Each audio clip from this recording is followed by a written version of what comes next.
adalah cerita yang nyata. 15 Mei 2001. Sebuah jalur kereta api di Amerika. Sopir kereta ini saat mengatur kereta mengalami kesalahan fatal. Dia menemukan jalur di depan tidak benar. Untuk kemudahan, dia tidak menghentikan kereta, tetapi membiarkan kereta meluncur dengan kecepatan rendah. Dia sendiri melanggar peraturan, meninggalkan ruang kemudi tanpa izin. Ingin berlari untuk menyesuaikan jalur secara manual. Si gemuk awalnya berpikir dia masih sempat, tetapi satu kesalahan fatal akan membuatnya menyesal seumur hidup. Saat dia turun dari kereta, dia mengalihkan posisi kereta ke mode meluncur otomatis. Tetapi yang si gemuk tidak perhatikan adalah, posisi sudah teralihkan, tetapi belum sepenuhnya teralihkan. Setelah dia turun, kereta keluar dari posisi, meluncur ke posisi maju dengan kecepatan penuh. Kereta bernomor 777 ini, seperti binatang buas yang baru terbangun, mulai mempercepat perlahan. Si gemuk belum sampai ke tuas pemindah jalur. Kereta sudah melewatinya. Si gemuk segera menekan perangkat pengubah jalur, tetapi tetap saja terlambat. Artinya, kereta 777 ini meluncur tanpa pengemudi di jalur utama, dan perlahan-lahan mempercepat, hingga melaju dengan cepat. Si gemuk panik, mengejar dengan sekuat tenaga. Tubuhnya yang gemuk akhirnya berhasil meraih pegangan. Ini adalah kesempatan terbaiknya untuk naik. Namun, fisiknya tidak mendukung. Dia terjatuh. Rekan-rekannya di sebelahnya menertawakan bahwa dia harus diet. Jelas sekali, tidak ada seorang pun yang menyadari seberapa serius situasinya. Begitu, sebuah kereta dengan 39 gerbong, yang beratnya 13.000 ton, monster besi, melaju kencang di rel utama. Semakin cepat, menghancurkan semua rintangan yang menghalanginya. Sementara itu, si gemuk masih belum menyadari bahaya. Dia masuk ke ruang kontrol, dan memberitahu atasan tentang situasinya. Dia mengatakan bahwa dia mengalihkan ke mode meluncur. Kereta tidak bisa berjalan terlalu cepat. Atasannya bertanya tentang kecepatan kereta. Pria gemuk berkata tidak sampai 20 km per jam. Kecepatan ini memang tidak cepat. Pimpinan juga tidak memperhatikan. Hanya mengkritik beberapa kalimat, lalu membiarkan mereka berkendara untuk mengejar. Namun kereta semakin cepat. Mereka sama sekali tidak bisa mengejar. Mereka mengejar jauh tetapi tidak melihat sosok kereta. Kini, mereka baru menyadari betapa seriusnya keadaan. Hal yang paling fatal adalah arah kereta yang melaju. Kebetulan ada kereta wisata yang mengangkut 150 anak. Kedua kereta melaju saling berhadapan. Dengan kecepatan saat ini, sudah terlambat untuk mengevakuasi penumpang. Mereka akan segera bertabrakan. Pimpinan di ruang kendali segera menghubungi sopir kereta wisata, memintanya untuk segera beralih jalur. Baru saja menutup telepon. Kereta nomor 777 yang melaju lebih dari 100 km per jam mendekat. Sepertinya sudah akan bertabrakan. Dalam situasi yang sangat genting ini, sopir berpengalaman mengeluarkan tenaga maksimum, melaju secepat mungkin ke jalur lain. Kedua kereta melewati satu sama lain. Para siswa masih dengan antusias melihat kereta 777 yang melintas.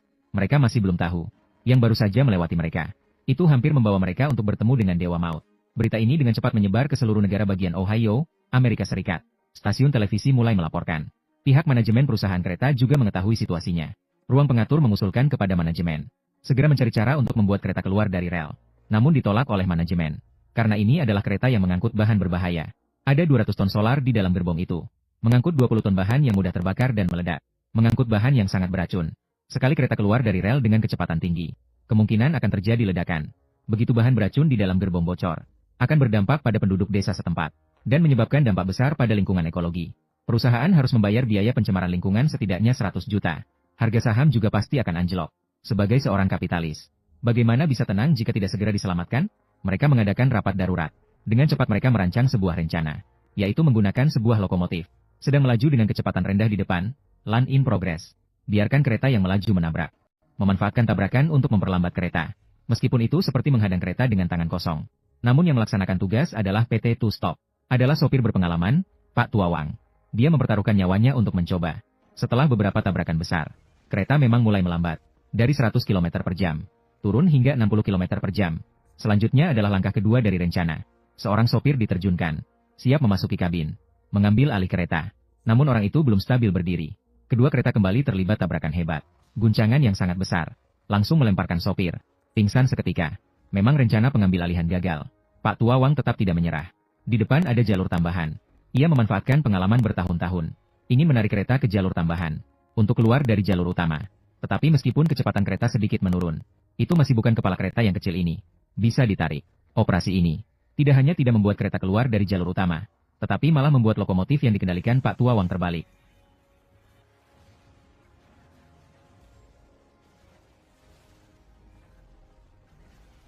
Pak Tuawang yang seharusnya pensiun dalam 2 bulan, mengorbankan diri dengan gagah berani. Sementara itu, kereta 777 kembali mempercepat hingga 100 km per jam. Sekali lagi mulai melaju dengan kecepatan penuh yang gila. Rencana tidak berhasil. 1 orang tewas dan 1 lainnya terluka. Manajemen perusahaan tidak berani mengambil risiko lagi. Bersiap untuk mengadopsi saran dari pusat pengendalian. Memasang perangkat pengubah jalur di kota kecil di depan. Mengakibatkan kereta keluar dari rel. Polisi segera mulai mengevakuasi penduduk sekitar. Jurnalis melakukan wawancara. Polisi di sepanjang jalan melakukan pengukuran kecepatan. Menemukan bahwa kereta 777 telah mencapai 70 mil per jam. Setara dengan kecepatan 120 km per jam. Persiapan telah selesai. Harga. Selanjutnya, tinggal menunggu kereta sampai di titik lepas rel. Namun, di depan sana ada sebuah kereta yang datang. Itu adalah kereta kosong. Ada dua pengemudi. Sopir berpengalaman Pak Tua Hitam. Pemula AWI yang baru hari pertama bekerja. Untungnya ada jalur samping di tengah. Pak Tua Hitam mempercepat kecepatan. Tak lama kemudian, mereka pun melihat jalur samping. Tapi mereka tidak sempat merasa senang. Karena raksasa baja yang melaju dari arah berlawanan juga muncul di depan mata. Untungnya Pak Tua Hitam sudah lebih dulu masuk ke jalur samping. Menghindari bencana. Tapi karena gerbongnya terlalu panjang, gerbong terakhir tetap hancur akibat tabrakan. Setelah kepanikan, Pak Tua Hitam yang tenang kembali melihat gerbong terakhir kereta. Pengaitnya terbuka. Dia tiba-tiba terpikir sebuah cara. Yaitu segera melepaskan semua gerbong. Berbalik untuk mengejar. Menggunakan lokomotifnya sendiri. Untuk mengait ekor raksasa baja. Seperti permainan tarik tambang untuk memperlambatnya. Namun operasi yang berbahaya ini, pihak manajemen perusahaan tidak setuju. Manajemen mengatakan bahwa perangkat pengubah jalur sudah dipasang di depan. Tidak perlu dia berani-berani menjadi pahlawan. Tapi Pak Tua Hitam berkata, dengan tonase seperti ini, dengan kecepatan seperti ini, perangkat pengubah jalur sama sekali tidak berfungsi. Dia bukan ingin berani-berani.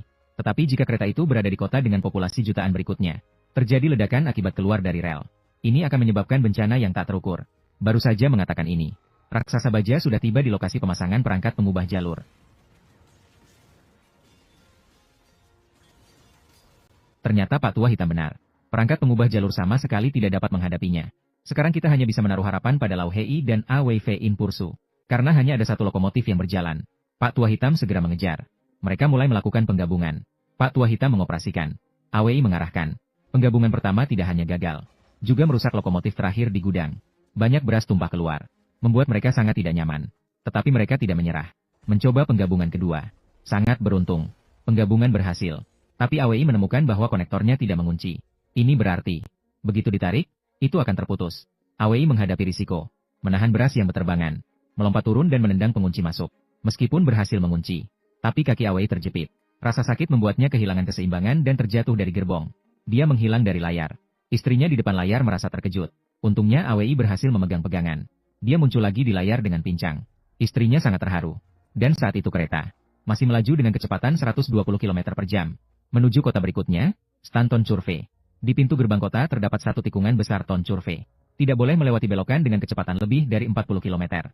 Menyimpan tangki bahan bakar. Jika kereta terguling dan terjadi ledakan di N Curve, maka konsekuensinya bisa dibayangkan di N Curve. Pak Tua Hitam tidak lagi ragu. Mulai menarik. Namun hanya dengan kekuatan satu lokomotif. Tidak cukup untuk menarik monster yang memiliki 39 gerbong. Roda Pak Tua Hitam terpelontar dengan percikan api. Saat-saat kritis, AWI mendapatkan ide brilian. Jika kita membuka rem setiap gerbong, ini seharusnya sangat berguna. Tapi AWI terluka. Hanya Pak Tua Hitam yang bisa melompat ke kereta. Menyesuaikan rem setiap gerbong secara manual. Setelah gerbong ini dibuka, ia kemudian berlari cepat ke bawah. Melalui usaha tanpa henti. Kecepatan kereta akhirnya menurun. Tapi kecepatan masih terlalu cepat. Di depan ada tikungan. Kini mereka hanya bisa pasrah.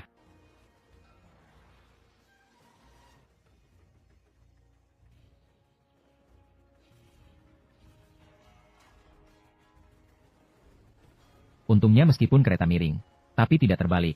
Mereka berhasil melewati tikungan RV Derailment Posi. Tapi karena rem yang terlalu panas, sistem rem gerbong gagal. Kereta mulai melaju kencang lagi. Pak Tua Hitam segera berlari ke ruang kemudi. Selama ia bisa masuk ke ruang kemudi, ia bisa menghentikannya. Tapi di tengah jalan, Pak Tua Hitam malah berhenti. Ia tidak mungkin bisa melompat melewatinya. Apa yang harus dilakukan? Dalam keadaan genting mesin, sebuah truk pickup datang. Ia menyuruh AWI melompat ke truk. AWI tidak ragu. Ia melompat turun. Berhasil melompat ke dalam truk pickup. Mereka tiba di bagian depan truk. Semua orang di depan layar menahan napas untuk mereka. AWI mengumpulkan keberanian. Melihat peluang.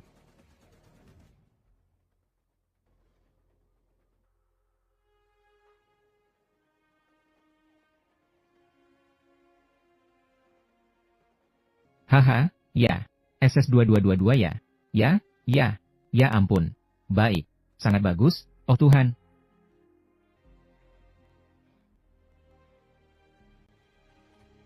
Raksasa besi ini telah melaju di jalur utama selama lebih dari 2 jam. Akhirnya berhenti. Ini adalah film yang diadaptasi dari peristiwa nyata.